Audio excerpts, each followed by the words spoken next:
तीसरा बाब इंसान की नाफरमानी और सांप कुल दश्ती जानवरों से जिनको खुदावंद खुदा ने बनाया था चालाक था। और उसने औरत से कहा, क्या वाकई खुदा ने कहा है कि बाग के किसी दरख्त का फल तुम ना खाना? औरत ने सांप से कहा कि बाग के दरख्तों का फल तो हम खाते हैं, पर जो दरख्त बाग के बीच में है उसके फल की बाबत खुदा ने कहा है कि तुम ना तो उसे खाना और ना छूना, वरना मर जाओगे।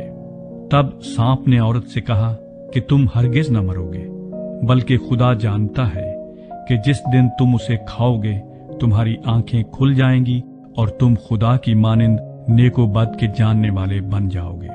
औरत ने जो देखा कि वो दरख्त खाने के लिए अच्छा और आंखों को खुशनुमा मालूम होता है और अकल बख्शने के लिए खूब है, तो उसके फल में से लिया और खाया और अपने शौहर को भी दिया और उसने खाया।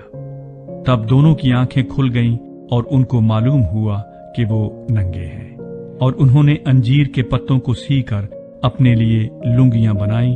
और उन्होंने खुदावंद खुदा की आवाज जो ठंडे वक्त बाग में फिरता था सुनी, और आदम और उसकी बीवी ने आपको खुदावंद खुदा के हजूर से बाग के दरख्तों में छुपाया।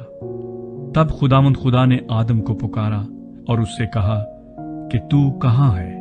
उसने कहा, मैंने बाग में तेरी आवाज सुनी और मैं डरा, क्योंकि मैं नंगा था और मैंने अपने आप को छुपाया। उसने कहा, तुझे किसने बताया कि तू नंगा है?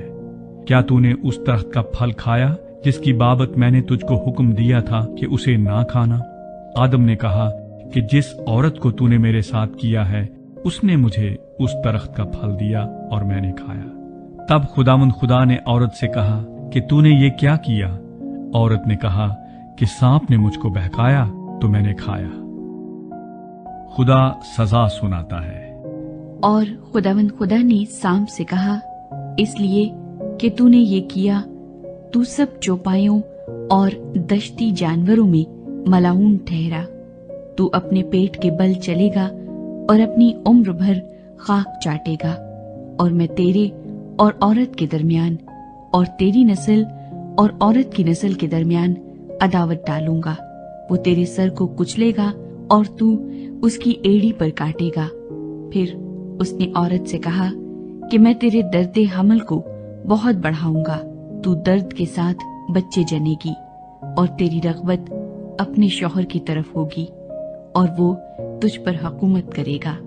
और आदम से उसने कहा, चूंकि तूने अपनी बीवी की बात मानी और उस दरख्त का फल खाया जिसकी बाबत मैंने तुझे हुक्म दिया था कि उसे ना खाना, इसलिए जमीन तेरे सबब से लानती हुई।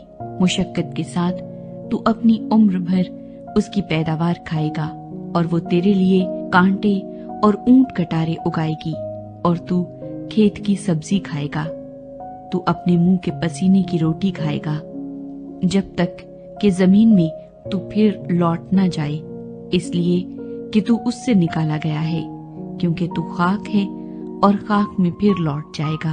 और आदम ने अपनी बीवी का नाम हव्वा रखा, इसलिए कि वो सब जिंदों की माँ है।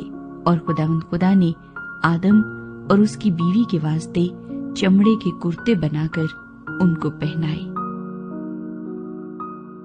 आदम और हव्वा को बागे अदन से निकाला जाता है।